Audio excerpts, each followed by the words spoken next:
Nadja de Benelli, bonjour. Vous êtes directrice de la gestion obligataire chez Dubly Transatlantique Gestion. Et avec vous aujourd'hui, nous allons parler de l'endettement. Comment en sortir ? Les marchés obligataires sont aujourd'hui assez déconcertants. Et comme la période actuelle est totalement inhabituelle, avec une accélération forte des changements, habitudes, digitalisation, démographie, il est difficile d'avoir des repères et ou de se référer à la théorie apprise pour essayer de prévoir l'évolution des courbes de taux.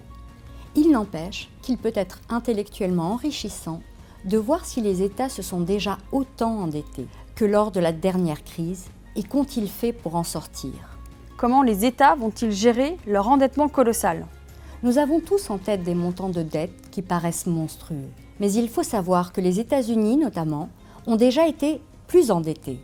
En effet, au moment de la Seconde Guerre mondiale, la dette des États-Unis atteignait près de 120% du PIB.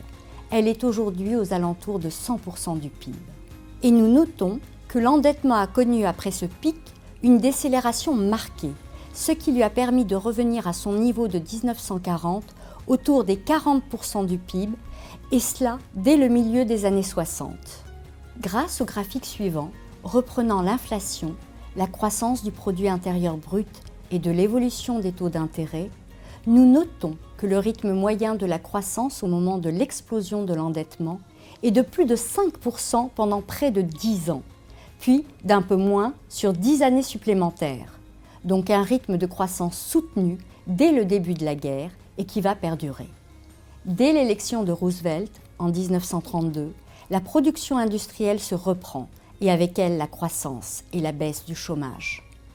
Les dépenses de l'État ont compensé, et ont plus que compensé, la baisse de la consommation des ménages et des investissements privés pendant cette période.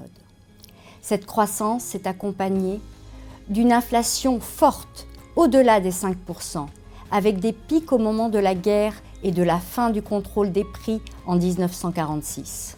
Dans le même temps, le taux directeur effectif de la Fed n'a pas bougé et est resté à 1% sur toute la période qui nous intéresse. Les taux 10 ans étaient autour de 2%.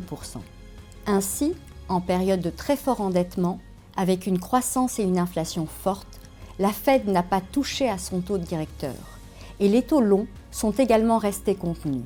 Aujourd'hui, nous avons un très fort endettement, une remontée de la croissance et de l'inflation. Que va faire la Fed ? Comparaison n'est pas raison, et toute une série de paramètres ont changé par rapport à la période illustrée.